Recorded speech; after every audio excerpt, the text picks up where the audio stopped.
You are listening to the Wild Man Podcast.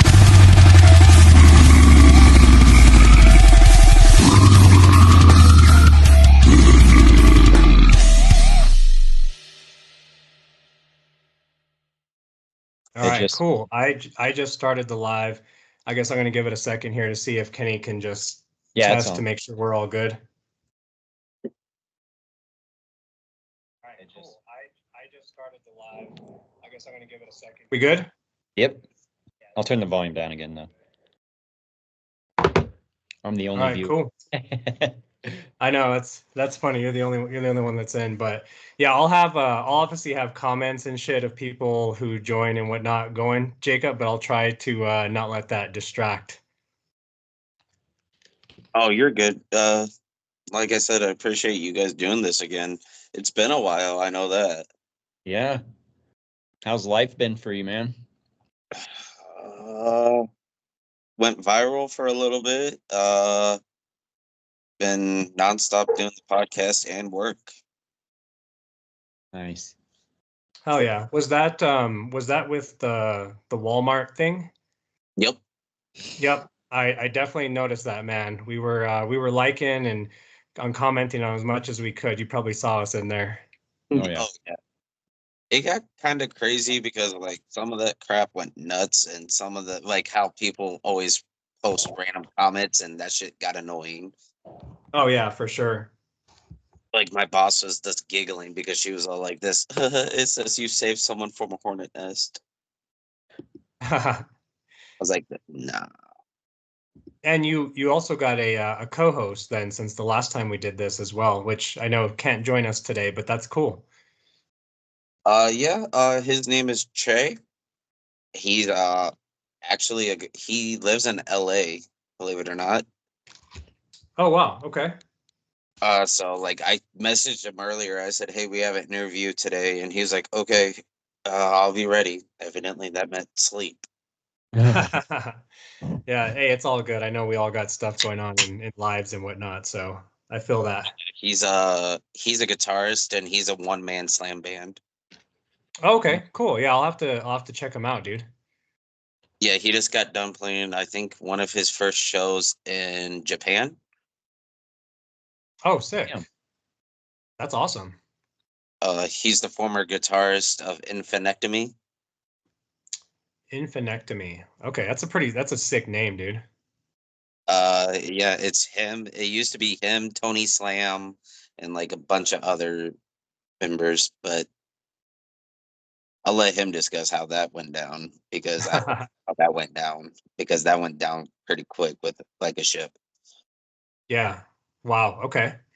That's a story for another time then. I seen you guys been busy putting out new singles. Like Yeah. Yeah, we definitely have been trying to. So one of the things that really sucked is, Kenny has his PC in a different state. I have my laptop that I kind of carry with me, and Kenny and I have a shared drive. So kind of the process that we've been doing is we kind of just put all the files that we're going to work on in a folder, like a shared folder, and then Kenny drags it into Pro Tools and works on the mix and the master and whatnot.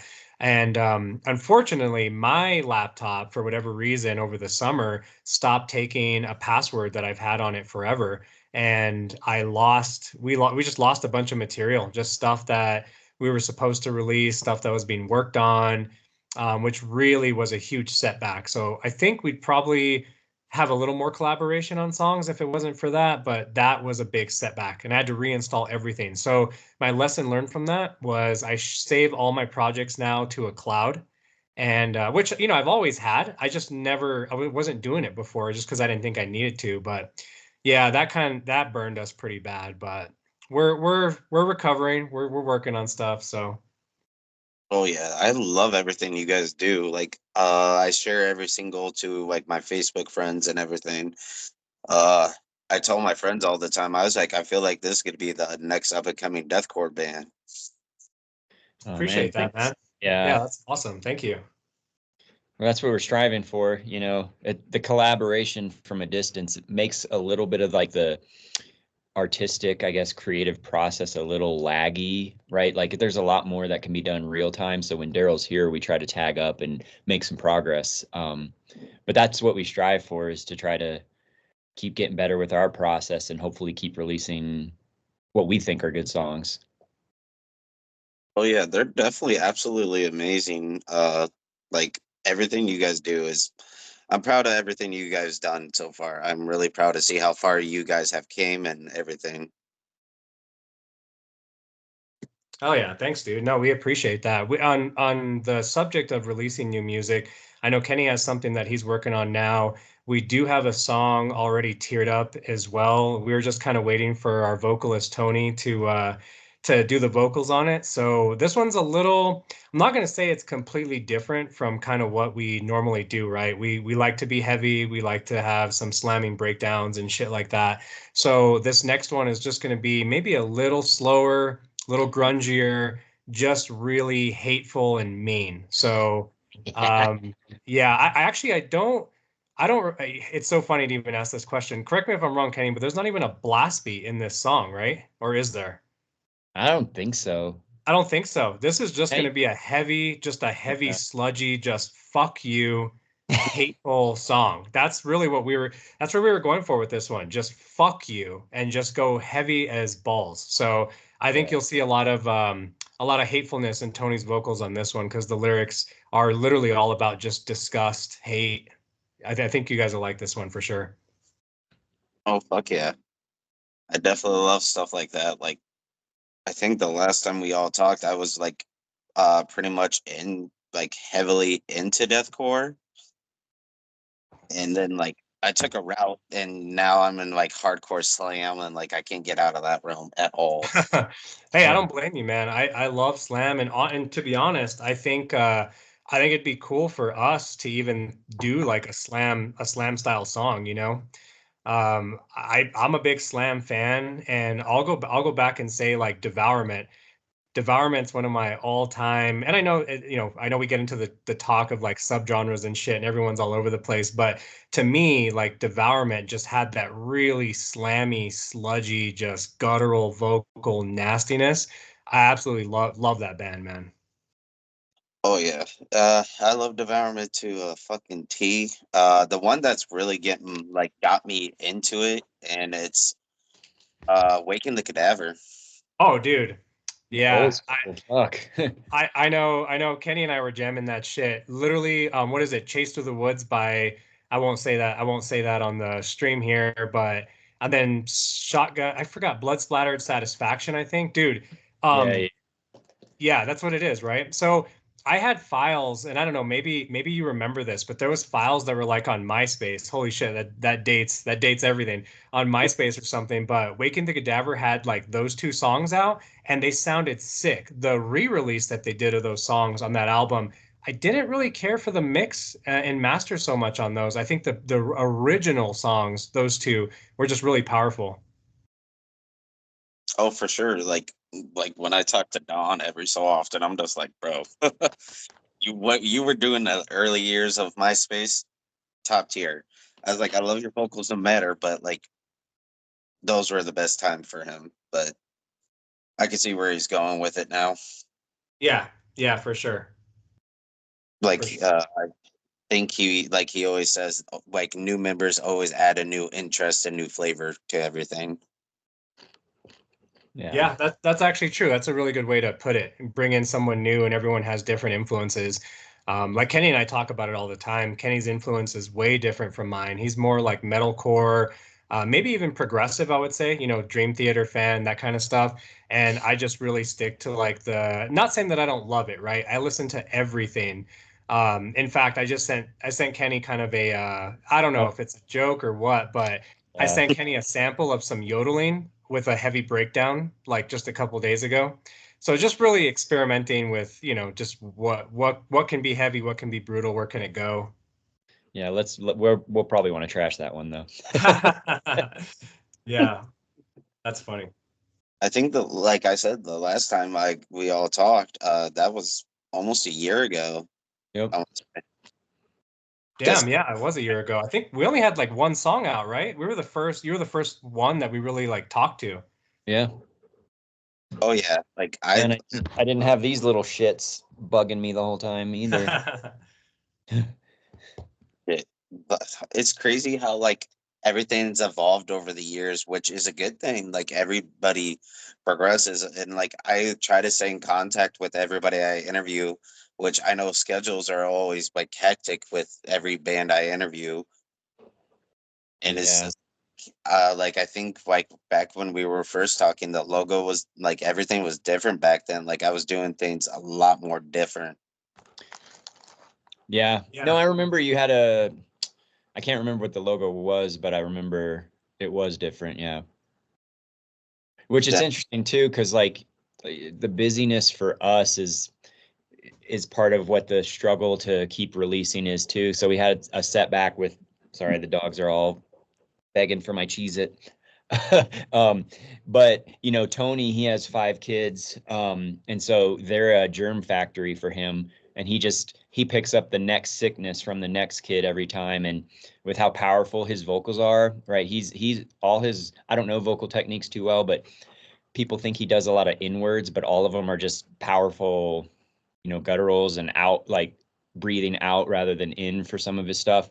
And so he needs his voice to be on point. And so trying to get time where he's not sick sometimes is challenging. Like we're ready for this song and hopefully this week we get that done for his vocals, unless he gets another sickness. oh yeah, that's definitely understandable. Like I've been practicing vocals here and there, believe it or not. Oh, sick. It's so like I since I work at Walmart, I'm around everybody, and now he freaking gets back on. Freaking but I get like pretty much I get around everybody. I work early in the morning and I'm around old people that get sick. So I'm just like this. Hopefully I don't get sick. Then 2 seconds later I had an old lady sneeze on me. Wow. So like I've been practicing my vocals and like I've been doing like the slam vocals like uh Larry Wayne style and like Don and everything. Oh yeah, So that's awesome, man. Yeah, you got to keep us updated on that journey and how you progress on it. That's sick. so far it's like that pretty much, but it's getting Okay. because of the It's getting there. Oh so yeah. What I'm up, working. Tony? Oh, Sorry. yeah. Tony, our vocalist, is chiming in the chat, just saying he's at work and just saying what's up. Yeah. Hello. You're good. Like I said, I have no problem with people like if they have a question on the chat or whatever, they can ask you guys. Like I said, you guys are absolutely icons in the scene and everything. And like I see everything going on, and I pay attention to everybody and everything in the scene. It's part of a duty of a podcast, I think. Like especially a music one. Yeah, for sure. No, I definitely see all the stuff you're sharing and just always commenting on and whatnot. So yeah, no, you definitely do your research, your homework and all that stuff too. And same, right? I try to do the same exact thing. I just try to keep up with just, other bands, releases, and just I think we try to stick with writing so we can get on a schedule and whatnot. Like I said, the only thing that kind of messed us up was that laptop just dying and starting from scratch. I mean, it's like a creator's worst nightmare, right? You can imagine Kenny would shed a few tears if his hard drive that he has all the files on gave out. That would be that'd be tough. Yeah.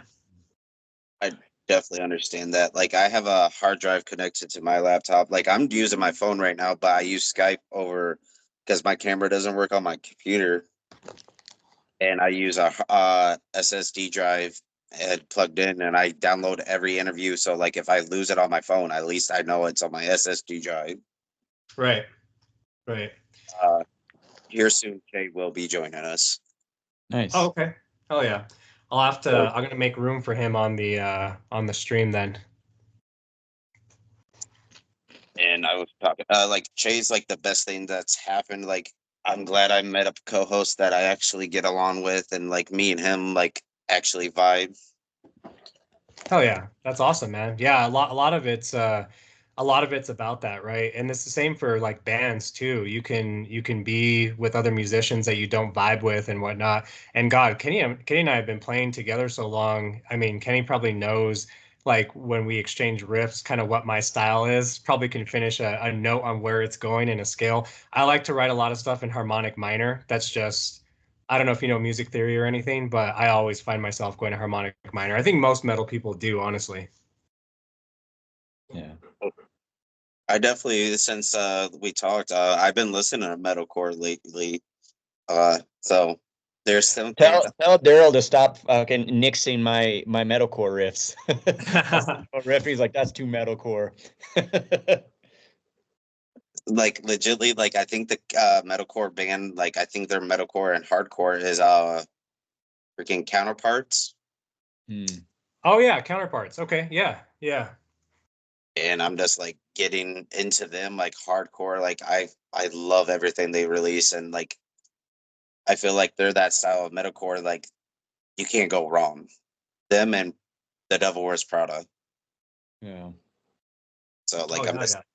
I love the Devil Wears Prada. So like I said, you should let him have some metalcore parts in there. There you go. I got you. There you go. See? All right. I guess we got to do it then. We got to do it. Yeah, that's the challenge though as a band sometimes though, right? Is if people have an expectation of a genre that you adhere to and you kind of violate that for experimentation, for fun. Not that that's why we're writing the music, but it's always interesting when you see bands or you try it yourself to violate the 10th degree of subgenres they've put you in and filed away in your brain. They're like, well, this isn't black and deathcore. It never uses that note or that type of breakdown. It's interesting to get that type of feedback. Yeah, like I feel like every genre, like no matter the band, like the way the band is with it is like every genre has a freaking every member of a band has their own taste and style, if that makes sense. Yeah. Like say like if you look at I'm gonna use like Signs of the Swarm as an example. You could tell they get elements from metalcore, death metal, all the genres, and they mix it in and make it one big baby. And it's just like absolutely amazing what they're doing. Yeah. Hell yeah. I agree with that. And like metal, like the metalcore scene is the healthiest scene. Like I feel like there's no negative input in everything, and like it's absolutely insane. And like I love hearing metalcore. So like when I hear Kenny's guitar, I send it to my friend Ryan. I'm like this. You know, he's a metalcore boy. And Ryan is the metalcore guy in my Facebook group, and he's just like this. Really? I'm like, yeah, you should talk to Kenny about that. And he's like this. We could talk about all the metalcore. I'm down for it. Because Yeah, like it's Tony and I. Tony and I are very much about the just the deathcore, the beat down, that type of shit. That's kind of just like I don't know, it's our sweet spot, I guess. oh yeah, like don't get me wrong, deathcore, I love deathcore to death, but like some of it is like I hate I might get canceled for this or whatever, but I feel like every band right now besides like a few like the bigger bands anyway are trying to do the Lorna thing. Mhm. Yeah. And I like mean, I stopped listening to deathcore because I was like this is getting repetitive. Right. Yeah, yeah. And I mean, Lorna's a tough one for me because I've been listening to those guys since before, and it's crazy to see how massive they are now, especially staying true to the roots, the deathcore and really just not straying away from that. There's no clean singing in it and whatnot. I get the point you're coming from. It is pretty interesting to see how big they've gotten, which is cool. But yeah, I've been listening to Lorna since, man, probably 20 gosh, I don't even know. It's definitely way before 2015 because I'm pretty sure they played South by Southwest in 2015. And I went to Austin for that festival and they were playing like in a tent that was kind of in the street, but it was set up as to be like a stage. And I saw them there and I know I'd been listening to them even prior to that. So yeah, I've been into those guys for a really, really long time. But you know, bands change, styles change, and whatnot. But yeah, I see where you're coming from, though. Oh yeah, it's definitely. I'm not like mad that like every band's trying to do the Lorna experiment and try to have like the one take like Will Ramos. Like you see vocalists now take that as a challenge. Like he throw down the gauntlet. Like I did a 6 minute song in one track, one take. What Mhm. can you do? Yeah, And yeah. I told Well, my friend, since Tony can't speak for himself here, our song "Eclipse of the Black Sun" is that what it's called? He did that shit in one take. I mean, there's some dubs where he does highs and lows simultaneously, but he knocked that song, and it's like brutal on vocals. There's a hardly a break for him, and he did that all in one take. that's mad. Actually, speaking of that, I don't know, Jacob, if you saw that, but it was kind of an impromptu thing that we wanted to do. But we actually just when we recorded another song, actually the recent one, "Sell the Panic, Sell the Pill," we actually did a heavy version of "Little Drummer Boy," like for the holidays. The reason we didn't push it too hard is because with DistroKid and trying to get the licensing to publish it, it was already after the holidays, which kind of sucks. But we did do like a heavy, like just really quick one. It's only a minute and a half long, but just a beat down version of Little Drummer Boy, just because I've never heard anybody else do that song that heavy before. And instead of like rumpa pump bum, Tony's doing like rumpa pump bree and like pig squealing on it. But the last roar of that song, or the last pig squeal of that in that song, the very last one, is a very long one. And when Tony recorded that, he actually almost passed out. Like he fell to the floor at the end of it because he was putting so much force and it was so long. So he was just out of breath. He almost passed out on that one. Oh shit. Yeah, like it's insane seeing some of these vocalists do what they can do. Like mad props like to Tony. Like I respect that. Like that's my goal. Like I want to get to that level where I can scream for a long period of time and hopefully not pass out. Yeah, that's the hope, right? And like I practice at work. Like my coworkers call me the pig squeal guy because they're like, "What the fuck are you doing?" That's awesome. I love that. No, dude, I'm the same way. I'll listen to like fucking classical music and shit, and in my head, I'm always like, "Bree." I can always just hear it over all the music. It's just hilarious to me. I love it. Oh yeah, like I can. There's certain albums now. Like um when I've seen so many bands live, and I'm pretty sure you see me how I post posters for tours, and like for the example, like the Acacia Strain, like when I hear Beast from the Acacia Strain, I hear Vincent when Devin's playing that guitar, like I can hear it in my head. I hear Vincent literally saying, "You got 30 seconds to get somewhere safe," and I'm just like, "Why is this in my head?" I'm literally hearing Vincent Bennett in my head saying, "You got 30 seconds to get somewhere safe, and you have after that, I'm not responsible for you." I'm like, well, how? I love that shit. I think Timmy, Rose Funeral Timmy, he used to say like put a motherfucker in the hospital like right before a breakdown, which is pretty brutal. Yeah, I seen some things from Rose Funeral recently. I think one of the members was on the Brutality podcast. Yeah, yeah, that's Ben. Ben was he was playing with tracheotomy and shit, so he got on the Brutality podcast there. But yeah, we're probably doing some dates. I don't think we've said it anywhere, but we're doing some dates this summer for sure. So more to come on that. There was some other potential ones, but I think the ones we're doing are going to be this summer. So Chicago. I so no, we've played Chicago so damn much. I honestly don't think it's in this one. Not to break your heart or anything, but like I said, it's not final yet. But yeah, I think it'll be this summer sometime. Okay, if not Chicago, Iowa City. All right, noted, noted. Like I definitely see like everything going on. Like I'm friends with Yin from the podcast. Shout out to him. Oh I yeah, see everything he's doing, and I absolutely love what he's doing for the scene. Like he's doing the deathcore scene so well and so healthy. yeah, yeah, yeah. Those guys definitely know their shit. That's for sure. Oh yeah, like Yin was supposed to be on the podcast forever ago, but his schedule got busy. Then I was like, and like my podcast took a break for a little bit, and I was like, this, I probably won't get that busy. Then I got booked up for like 2 months straight, and I was like, holy shit. Oh wow. That's good though, man. That's good. Well, like I tell everybody, like I love interviewing you guys. I was gonna ask you guys originally, like I think I was gonna ask you guys because I haven't had a repeat guest yet. So you guys are the first one to be back on the Wild Man podcast, which it's absolutely honor to have you guys. Oh, that's awesome. Hell yeah. So I try to like go back and listen to some of the interviews back in the day because like back then, like I hate to say it, I was more of an anxious kid. And now I'm 30 years old and I'm just like this. Well, I could talk to musicians like we're friends because like 90% of the interviews I do, I would say we're all friends and family in the scene. Yeah. Yeah, And absolutely. I hate to, like I said earlier, last time I seen Kenny, he had a full beard and everything. Now he's a baby face. Sorry about that. Like I'm just like, wait.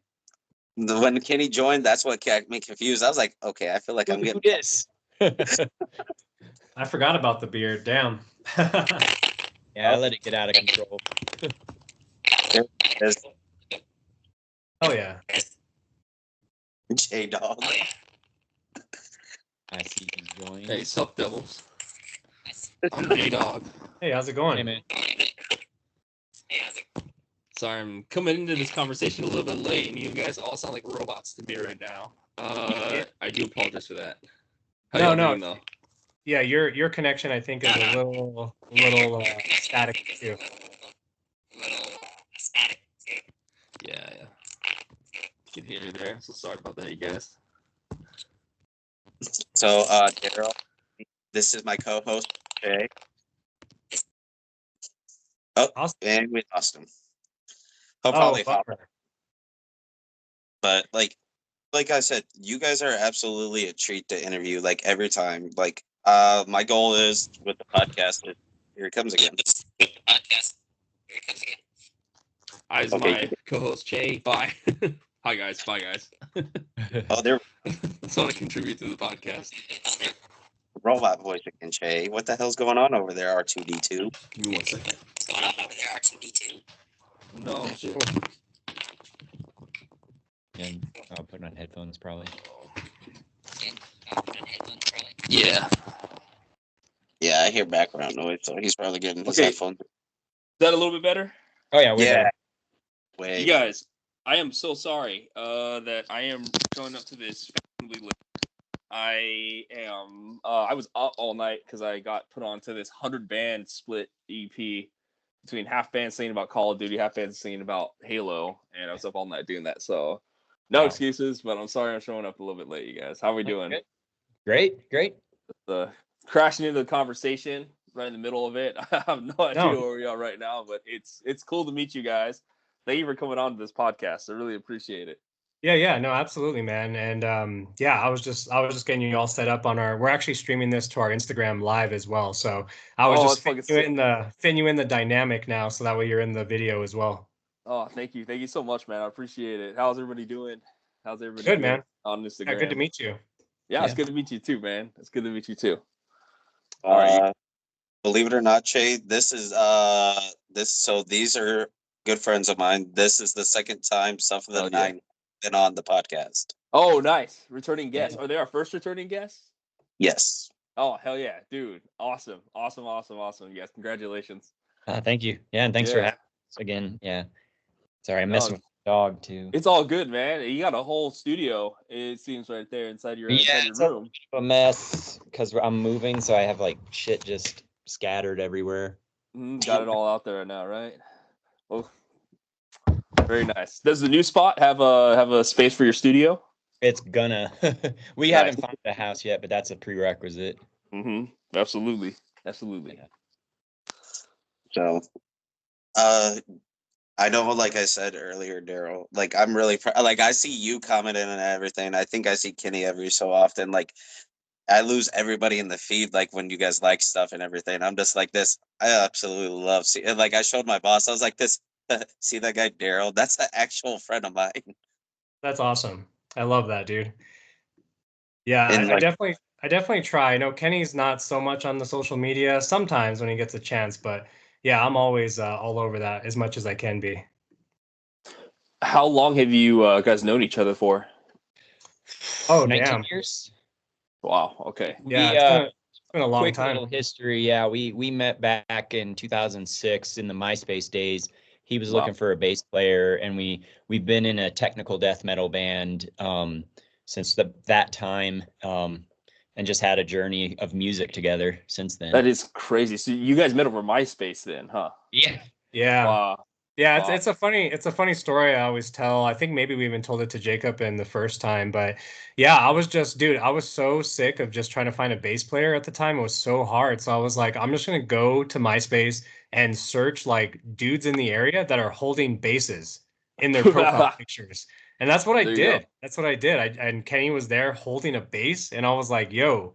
And yeah, that was kind of how it happened. Well, That's like, and I'll echo. Sorry, Jacob, you've heard this before, but he messaged me, and I'm like, "Oh shit, what type of stuff do you play?" And he's like, we're technical. We like to write stuff like Beneath the Massacre, Necrophagist. I don't know who else he listed, but in my head, I'm thinking this guy's full of shit, right? Because you hear that, and then you go play, and these dudes can't even play like 3 chords. And I was like, "All right, I'll give it a shot." And so he picks me up. We go over to the jam space, and the other guitarist at the time was jamming one of their songs, and I was like, "What the fuck?" Because it was super technical, and it was definitely fitting the necrophagist style of music. So, hell yeah. yeah. It's so crazy how like today meeting musicians online, it's a very commonplace thing, but like we were kind of just figuring that shit out like on our own organically. Like he just went online, just typed in dudes with basses that are in my area. Hot Yeah. dudes with basses in my area are looking to play slam. Oh yeah. so Yeah. Hot dudes in my area. That's hilarious. I guess Kenny got a compliment. There you go, Kenny. You can get the ladies. Yeah. All right. Yeah, there you go. He's a Renaissance man. Ladies. Oh yeah. Believe it or not, Jay. So a little backstory with Daryl and Kenny. They also, you both played in Rose's funeral. Oh, Correct. crazy. Yeah, Yeah, I was Oh, more go of ahead. a fill-in when Ryan, kind of one of the founders, couldn't tour, so I was their fill-in a couple times. Daryl's more is a permanent member of Rose Funeral. That is fucking crazy. So I gotta ask, what was that like filling in for a band at that level? Like, was that kind of like your first experience with like working with a band on that tier, or So the way all of it came about is they used to tour a shitload back in their heyday, Resting Sonata days, where they came through Albuquerque a lot, and we were always we opened for them one time, I think, kind of randomly, and we got along with each other, and I believe Daryl can correct me if I'm wrong. I think they requested us anytime they would come back, and so we established a rapport that way. So there's a lot of familiarity with them as members, even though they had a lot of changeover over the years too. And I feel like I play at a pretty high level, so getting to sit down with someone like Kevin, who's really, really good at guitar, I mean, it's when you just click when you're around other good musicians, I think. So it wasn't too difficult. oh yeah, Yeah, no, we had some really cool shows. Yeah, like Kenny said, unfortunately Ryan couldn't make it, but we did a tour, and I think this was about a year and a half ago now. We did a small run of like 3 days, and then one of the cool things we got to do is I was in contact with Josta from Hatebreed, oh cool. and he was down to get us on the Milwaukee Metal Fest, the first return that year. And yeah, that was actually a really great experience. We played right before, what's that band? Swollen Teeth, I believe. Swollen Teeth. But yeah, we got to, Black Dahlia Murder was there that year. Fear Factory was there that year. Crazy, man. Yeah, it was just that festival is just awesome. Hopefully Jasta invites us back at some point. But yeah, that was a really cool experience. Something should play Milwaukee Metal Fest. Is Jake Smith? He's the promoter for that, I think. I've heard of it before. Austin. Oh, okay, yeah, that's right. Yeah, it's a big festival, you guys. That's huge. Oh yeah. Yeah. It was originally supposed to be Jamie Jossa and Trevor Sturdad, wasn't it? I think so. Yeah, I think that's right.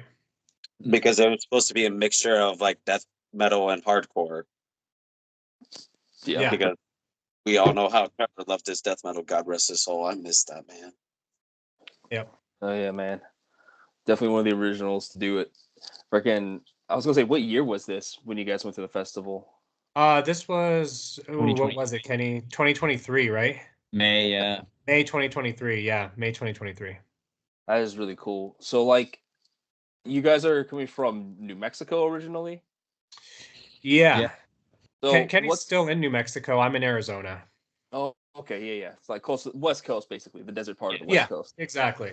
So, like, what are some of your favorite things about the scene in this region, and what makes it like? I guess you could say, what are some differences you noticed traveling to other parts of the state or even parts of the world? Comparing that metal scene. I'm on the West Coast too, so I'll say our metal scene, like our metal scene to kind of everybody else. I'll let you take it for. Oh damn.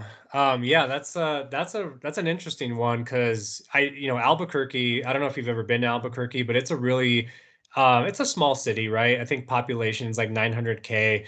And I haven't really, since I don't live in Albuquerque anymore, I don't really frequent shows there. Sometimes if I'm in town, I'll catch one or whatnot. But yeah, it's definitely changed a lot. And I hear from my friends that are still there now, and Kenny goes to some shows occasionally, but I hear the scene's actually pretty good, like pretty alive and well. I have noticed, doing some of these tours, with Rose Funeral, we toured in August and then we did another one in November, and then the ones that Kenny was filling in on prior to that. But yeah, it's interesting to see the different states and whatnot.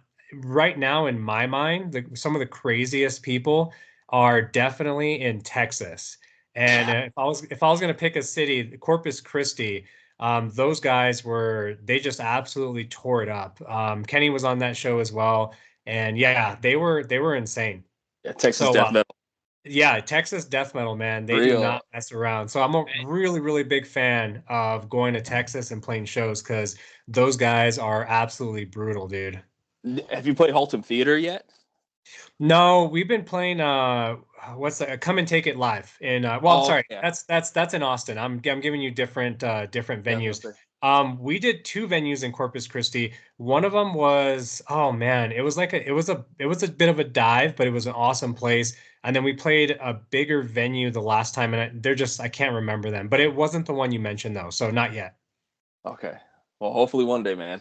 Hopefully Yeah, one hell day. yeah. Yeah, absolutely. I definitely planned on to come on down to the West Coast and visiting all the people I know on the West Coast and everything. Yeah, you That's need to, man. Yeah, Daryl, I don't know if you remember back when we played with Horde Casket a lot and they were trying to get a venue out in Amarillo, Texas. This is we're talking 2008. I think that was one of the wildest shows we ever played. Is before they got a new venue, they had this old dive place where the stage was made out of fallen apart plywood. And it was like, 2 feet off the ground. So it's the typical Step on hard. it's a creek. Yeah, no, falling around. And the pits when we were playing are probably the hardest I've ever seen, where there's glass bottles had been thrown. There was a guy in the middle of it. I don't know if you remember Daryl. He was in a wheelchair and he was going as hard as it would allow. People were falling into us on the stage, knocked half the drum set over. One of those typical type of shows, but Oh yeah. that was like the hardest and most disregard for your body type of pits I've ever been a part of. Dude, that's what's up, man. Do you guys got any more like memories from tour that kind of sticks out to you? I mean, it doesn't necessarily have to be a show or anything, but yeah. Oh like fuck. Yeah. Well, I'm trying to think. Trying to play while sick. We all got COVID at one point.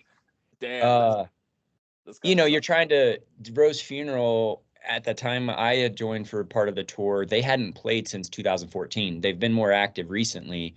Mm-hmm. And so it was in everyone's mindset that people who are coming are probably old school fans who didn't think they'd ever get the chance to see Rose Funeral again. And so we're trying to give it our all. We're exhausted from travel, all the typical stuff, from touring bands, and we all have COVID. And I'm trying to headbang and I'm getting, every time I go down, the snot's just falling off, and just trying to still be energetic because that's no excuse for anybody who's traveled and come and paid to see you. Yeah, if you're professional, suck it up. Freaking do your job. Yeah, exactly. Yeah. No one cares. No one cares. Do your job. Sorry, I'm playing catch with my dog. He won't leave me alone. It's all good. So that kind of stands out for me as a time where it's like, it was terrible for us, but hopefully we still like put on a good show for whoever came. Yeah, it's work. Yeah. You know. I was going to give more of a stressful example. Remind me, Kenny, my memory slips. Were you there about the suitcase and the trailer thing? Were you there or not there? Yes, that was Okay, that. so that's the That story I was was going to bring up is talking about Brian. So Brian is our merch guy. Brian's an awesome dude, crazy guy. He's awesome though. And I forgot where we were. It might have been like, gosh, I don't even know, dude. Do you even know where that was? Iowa or something? Oklahoma. Oklahoma. Okay, it was in Oklahoma. We just got done playing a show. We packed up everything, and then we started driving away. And I forgot at what point we were on the road, and someone realized that the damn trailer door was open. Trailer door Oh, was open, and stuff was like falling out on the road, and our oh my suitcases. God. Our suitcase. I have like an air tag and stuff, so I was like Yeah. tracking them. Our suitcases were like down the road because I could track them. So we were like freaking out. For some reason the lock like wasn't on there correctly and the thing opened. So but luckily we went back. We picked up our suitcases off the road, like they were kind of falling everywhere. We got all our stuff back, so it wasn't that big of a deal. But Yeah, that was yeah. stressful when our luggages were just falling out all over the place and we don't know where they were and we had to like trace our steps back. Yeah, that was a tough one.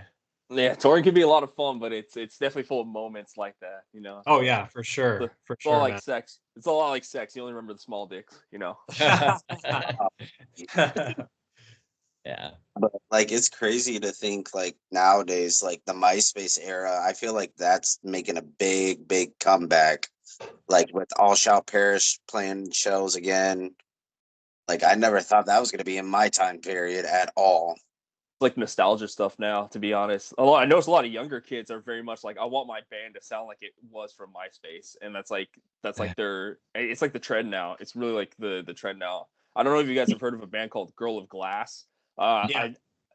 Yeah, very very good band. Is doing that MySpace shit. It just seems like everywhere with like a burgeoning metal scene where there's a lot of young people in it, and it's like really like hip and kind of up and coming. Like they're doing that MySpace revival thing. Right. But that's cool that you guys have a connection to Rose Funeral. That's real like OG shit, you know. Yeah, and Kenny didn't mention, but I joined up with Rose Funeral in 2011, and that's when we did the Beyond the Entomb music video, which is really the last kind of music video. Wow. Kevin and I did like a little playthrough, a guitar playthrough of the newest single Grave Witch that's up out Mhm. there. But the last music video was Beyond the Entombed, and that's when Metal Blade was still a part of it. So they took care of all that. But Mhm. but yeah, Kenny was actually he filled in on some shows even back then in 2011. So even this recent tour in the Milwaukee Metal Fest, it wasn't Kenny's first time playing. Kenny's done it even like 10 years ago too. So Mhm. Either We way, all- like I said, I'm proud of everything you guys accomplished. Like everything I've seen you guys do, everything's just turning into amazing things. Like I remember there was like a person that like when we were like sharing each other's stuff and like we would always go back and forth sharing. The lady freaking messaged me. She was like, "Those are my homies," and I was like, "This, I don't know who you are." I was like, cool. This is, she was like this. Thank you for interviewing them. I was like, that's what I do. The smaller bands need more attraction. That's how it should be. It should be no matter what size of the band you are, you should always have exposure. yeah, no, I appreciate that, man. So, like, okay, I'm going to say this now, but I miss Kenny with the beard. Damn it. Get out of here. I'm old. I got to stay young looking the best way I can. The beard starts to age me. I was gonna say, I'm gonna mess with Kenny for a minute because I was like this. I'm so like, it doesn't look bad, but I'm just saying, like, you had like a big beard last time I saw you. Yes. It's like, man, but I understand. Trust me, I shaved my face and I look like I'm 16 again. I don't Yes. think that's something I ever want. Yeah, I think It was funny because I like shaved fully like just a few days ago, and I was like, "Oh, great! I'm gonna be babyface. There's gonna be no even scruff for this." Yeah. I think even so we did a music video with a local dude here, and when was that? In May. And I think Kenny still had the beard in May for that video too. So if you guys haven't checked out that music video, definitely do. What's it called? It's called Darkness Unseen. Okay. Hell yeah. Then we're gonna Yeah, stream that definitely. shit right now. Oh Yeah, yeah. check it out. Yeah, let us know what you think. We're always down for feedback from anyone, basically. Okay, so I gotta ask, because you guys you're obviously veterans at this. You've been around since the MySpace days, so almost 2 decades. Like, what are some of the biggest changes you've seen in the music industry? And like, do you have any advice for any musicians who are trying to take it to that professional level, like today? Like, what kind of advice would you give them? Oh, you're giving us some thoughts. So I'll start and I'll try to filibuster a little bit while I'm also thinking. Well, honestly, like I don't know if it's the advent of YouTube, and like online tutorials, but it feels like a lot of the musicians that would be called amateur, whatever, however you want to assign that, are still far beyond in terms of capabilities, both technical and with the advent of the type of, all the computer stuff to have a pretty good home recording setup with Yeah. as little money as possible. I think about that all the time, because like you had to go to a studio and shelf out so much money to pay it. Now like people, it's like given that like musicians should know how to record themselves. Yeah. So I think that's a big change I've noticed is what would be professional in the MySpace days now sounds amateur. Mhm. And so like today's standard of hopefully professional sounding stuff is just better and better. Um, and I think for me, then I'd say the advice for anyone starting out is don't be afraid. There's a long-winded speech from Teddy Roosevelt called The Man in the Arena. Um, I think about that a lot because the short version is the credit goes to the man in the arena, not the critics who sit at the sideline. So just do it, right? Like just get out there, write something, record something, even if it sucks. Um, you Put know, it out there. put You it gotta out there, learn from it, get better, be the one doing something. I think Daryl and I talk about that a lot. Like, I feel like I do all our mixing and mastering, and I feel like every time I'm learning something, I'm trying to get better. I try to go back to my old stuff and rehash it. Nobody knows, and none of that's going to be released. But I try to like, okay, knowing what I do now, how much better can I make it? And it's to the point where some of the criticisms we've gotten is that it sounds overproduced, and I'd prefer that than it sounds like it was recorded on a Mattel 1980s tape cassette player, right? Yeah. So just that I'm getting long-winded, but it's effectively just do No, it. it's Be totally fine, afraid man. of the criticism. You're gonna have one side tell you it's one side of the criticism saying it's not good enough, the other saying it's too polished, etc. Yeah. Just do what you enjoy and That's it. put it out there. You're the one doing it. They're the ones Yeah. criticizing it. Yeah. I don't know what you have to add to that or different thoughts, Yeah. Daryl. No, same thing. I think there's just a big difference now. I think you can program drums and they sound amazing.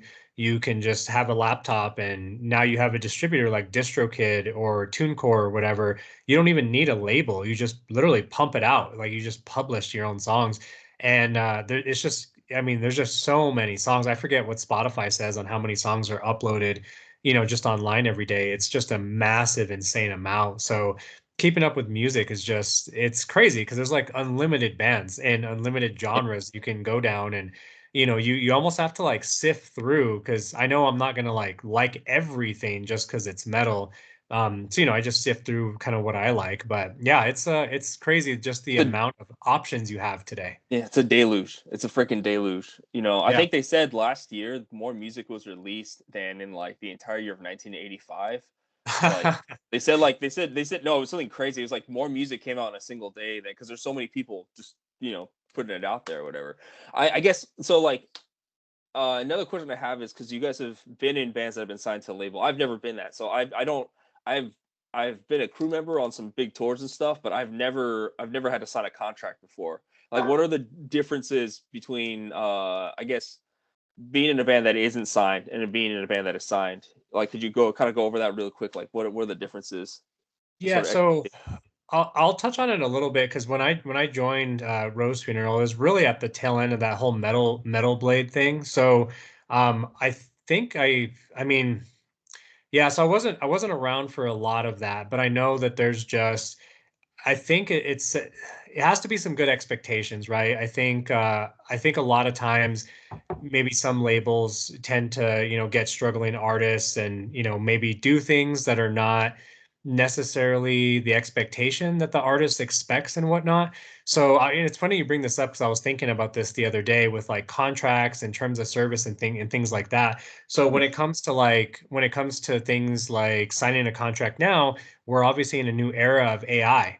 So say that there's something that you don't, reading contract language is it can be very daunting, right? Depending on, I guess, your literacy level or just what you understand. So imagine now taking that contract and putting it into Chat GPT and saying, go through this. And from an artist standpoint, tell me what are the red flags that you see? What are things I should be concerned about? Yada, yada, yada. And it'll actually kind of pick through that. So Good idea. entering a new wave of like AI to kind of help with these things. But yeah, Yeah. I think the biggest thing that I've always heard from really just everyone is control, right? When you're on a label like that, obviously they want you to tour. There's an expectation of music. They obviously will own the rights to the music, or unless the terms say otherwise, that type of thing. And I know that's maybe off-putting to some, right? And I know it's very off-putting to me. I think it's just cool to be, independent and not have any rules. There's no pressure about if you're going to do a tour or when you're going to do a tour or when you're going to put out music or, pushing you to have clean vocals, not have Yeah. clean vocals. And maybe, hey, we need to print merch. You're going to fork the bill for the merch, not us. And you'll pay Yeah. us back and all that kind of stuff, Right. How much do labels intervene creatively? I guess. I think it really depends. I've heard some stories from other bands where, they intervene like, hey, we want cleans in this, and there was a disagreement on where the art should go. So I think for the most part now, though, there's probably really good labels out there. I think it's really dependent on the label, right? I think it just depends. But I think there's really good labels out there that just give artists the creative freedom to kind of just do whatever they want, which I think, in some ways is probably what should be. But I do understand there's two sides of this as well. There's being an artist, which, creates the music and does that. And then there's the business side, which I know Got to not make that everybody investment. has. You got Yeah. to make that return. That is what it's Exactly. all Yeah. about. There's a marketing thing, there's a design aspect, there's a social media thing, there's all these different elements that maybe an artist doesn't understand all of that. So yeah, there's a lot of different sides to it. And there was I'm trying to remember back 10 plus years now, but I remember talking to Ryan about Metal Blade during the Gates of Punishment recordings. And I don't think they had put too many handcuffs on them. I think some of it was song length requirements type of stuff, but not you shall have, clean singing or the like. So I obviously can't speak for their experience. I wasn't there for that, but just when I remember picking his brain, and it wasn't that much of our like creative control from the label. It was more do what you want, but kind of stay within these bounds. Right. Oh yeah. I think like when I was talking to Chris from Pyrexia, he was talking to me about kind of the contract idea of it and everything. And he told me he's just now, because he's the only original member of Pyrexia, he's just now getting the rights back to their music after 10 plus years. Yeah. Wow. And it's just like absolutely insane because like there's hurdles you have to do to get your music back nowadays. Right. Right. So, like, exactly. Yeah, you need to take them to court if you want that shit. Yeah. Yeah. A For fucking sure. professional legal team. Like, I don't know, own your masters, right? Yeah. Yeah, and own your masters. I don't know. Yeah. I think like music. There's actually a lot of money in music. It just like the smart people figure out how to like make the contracts and legal stuff work for them so that money can get in their pocket. So at least Right. that's the way I see it. It's very tough, I think, for musicians to make money just like touring unless they do it all the time. Right. Yeah. I don't know. I'm waxing poetic, but yeah, you guys have been around and you guys have seen a lot too. You've seen a lot of things develop and change. Right. Right. Yeah. But like I was talking to everybody, like that's why I think I do the podcast mainly with. I don't try to get the signed artists because I feel like you guys are the unsung heroes because Kenny over there is producing and everything at home. He doesn't have to listen to someone like this. Oh no, that doesn't sound right. Kenny gets feedback from you guys, not a record label holding him back. And this is my opinion about record labels. Sometimes they hold back musicians to their talent. Yeah. Yeah, I could see how that could happen easily. I mean, it's all about making that return on that investment. So they're going to. It's like when a major movie comes out, it's got like 17 writers in that bitch because they're like, we got to make sure it pleases everybody. Yeah. That's true. That's true. That's a good point. You know, Kenny, are you like are you offering audio engineering services to anybody else? Like, is your studio open? Are you taking commission work and stuff? I'd like to. We have a friend of ours who kind of he loved Tony, our vocalist, and kind of learned from him. I don't recall the name of his band, Daryl. I don't know if you, but he reached out to me recently and wanted me to give a go. I want to, but I kind of want to prove myself before I'm like charging for it, right? Yeah. But yeah, I'm open to try. I feel like I've gotten pretty good.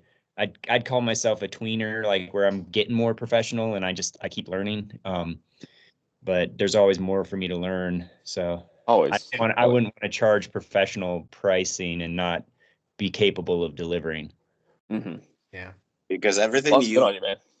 mixed and mastered, I would say that's impressive. You just doing that at home, Kenny. Like, Oh, thank you.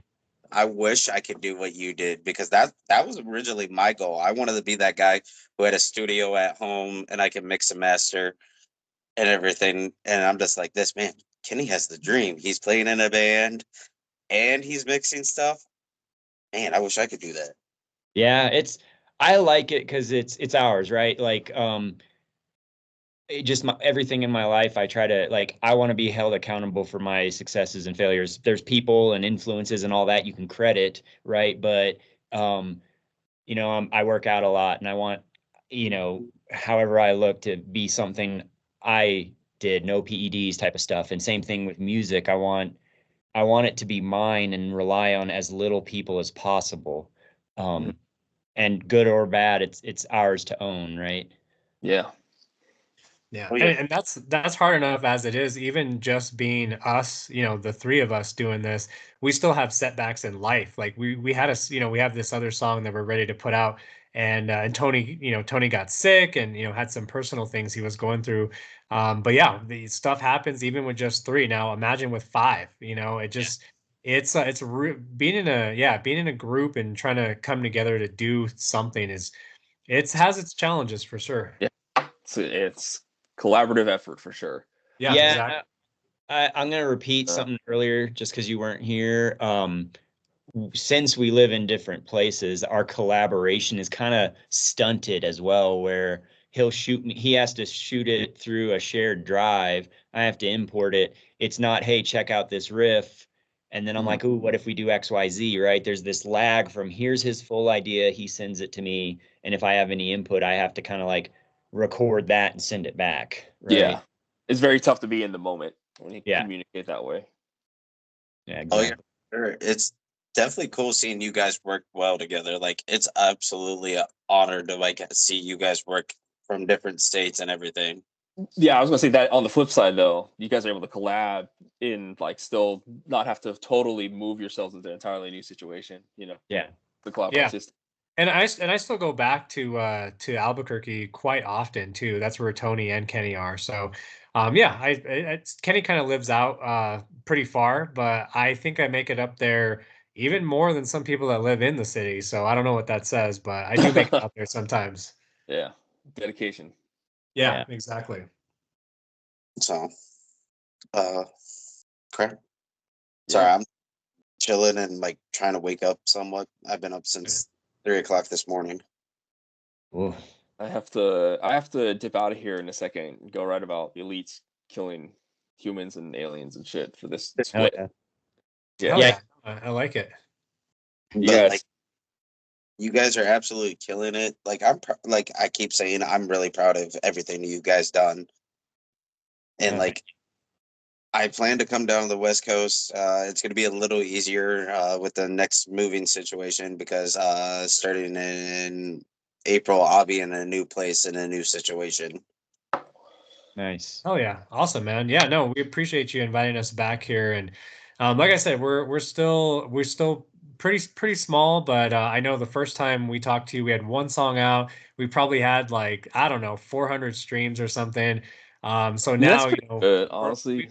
we've obviously grown now in the last year to like I don't know 15,000 that we're at now, which again is still small, but hopefully if we come back in another year, dude, that'll be 30,000. It'll just keep doubling and whatnot. So that's always the goal here. But yeah, we appreciate you, man. Yeah. Oh, yeah. Well, we appreciate you guys coming on and letting us platform your art, and also talk to you guys because you got a lot of stories. You know, you've seen a lot. Hell yeah. Oh yeah. Oh yeah. Like No, I for said, sure. earlier, it's just absolutely crazy to think how far like we both all of us evolved in that like year time since we've talked last. And it's cool to see you guys get more streaming. Like I'm looking at the numbers now, and that's absolutely insane to think like when I first met you guys, it was like you said 400. Now it's in the thousands and it's only going to get bigger and bigger. Like I said, we need to suffer the 9 tour. Yeah. Yeah.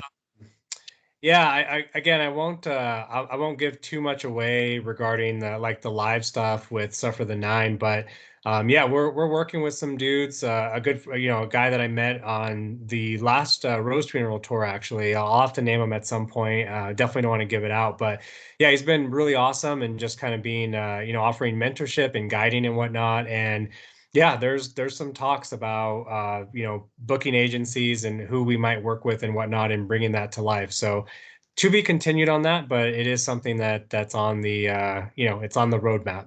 Pay attention.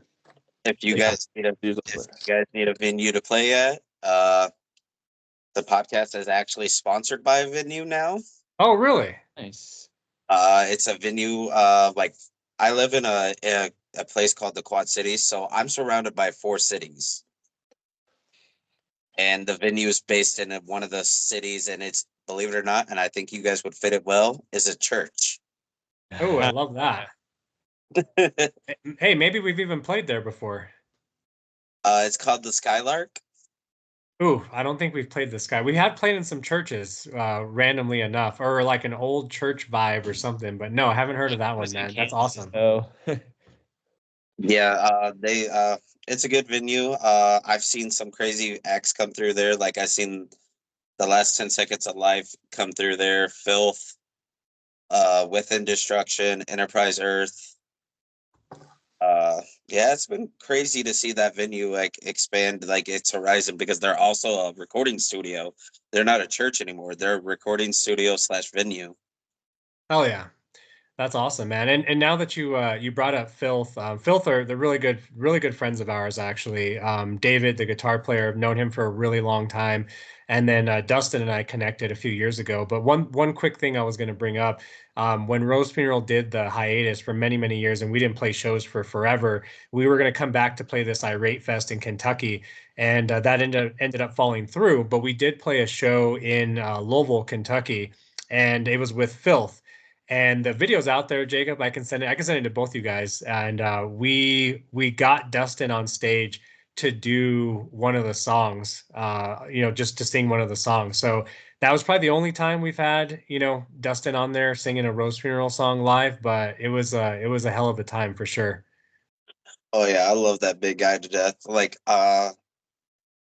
me and Dustin, I haven't seen him in a long time, but we talk every so often because like I didn't realize one day I got on Instagram and it said his Instagram name followed you, and I'm like, this who the hell is this? Oh yeah, that's awesome. And like Dustin's a big sweetheart. Like I love the bigger guys. Like the big guys scare the shit out of me, but they're the sweetest, humblest guys.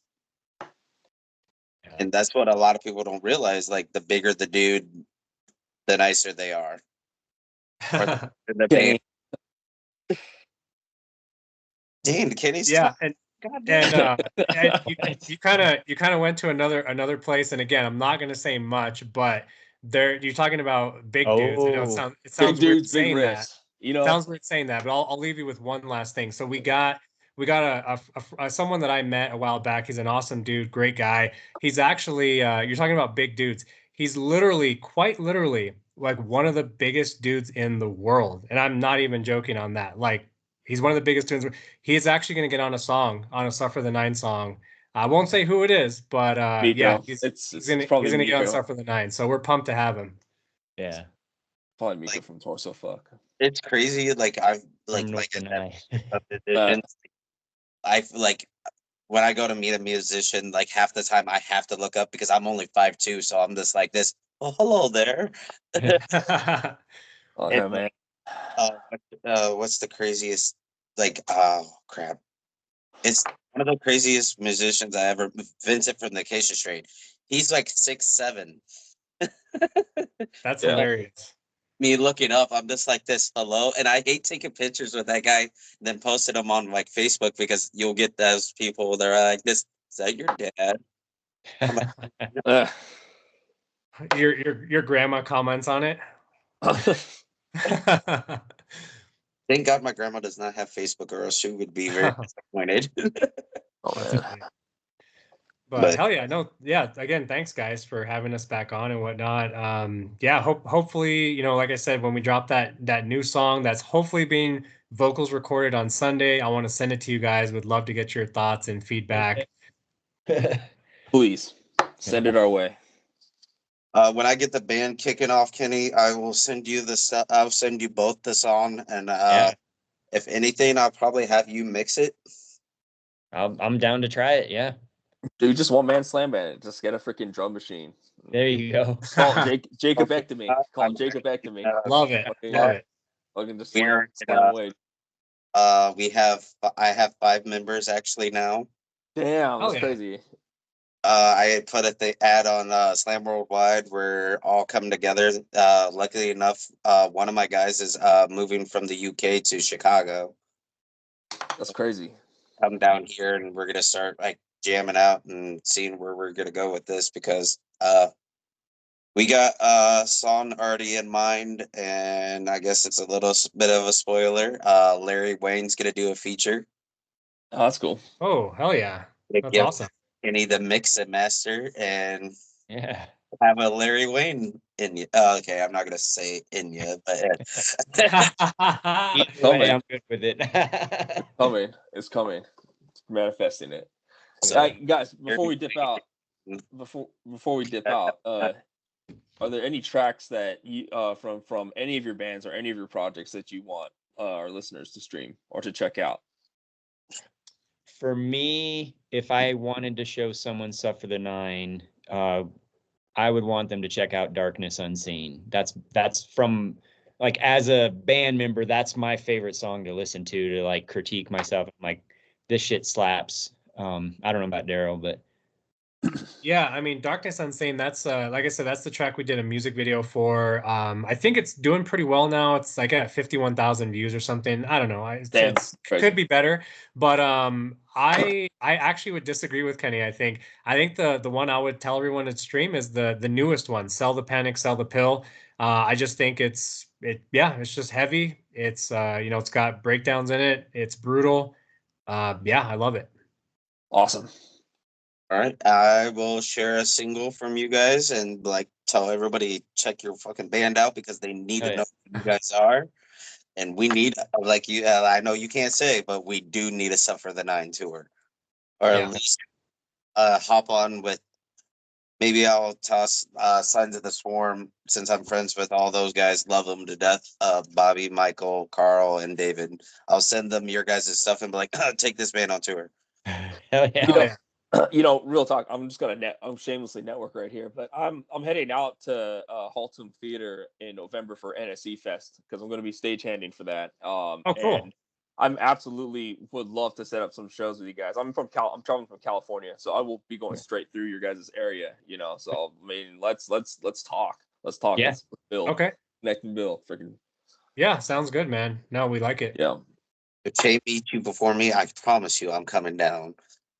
That's actually a crazy thought. I didn't think about that, man. Yeah, Jacob, you gotta come down here, bro.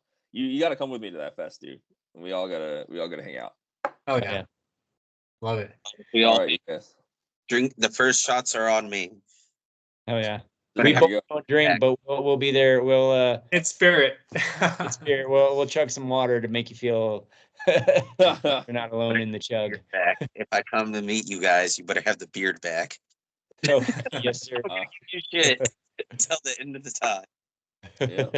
Oh yeah. So you guys have a good night. All right, you too. Oh, Stop. yeah. The Wild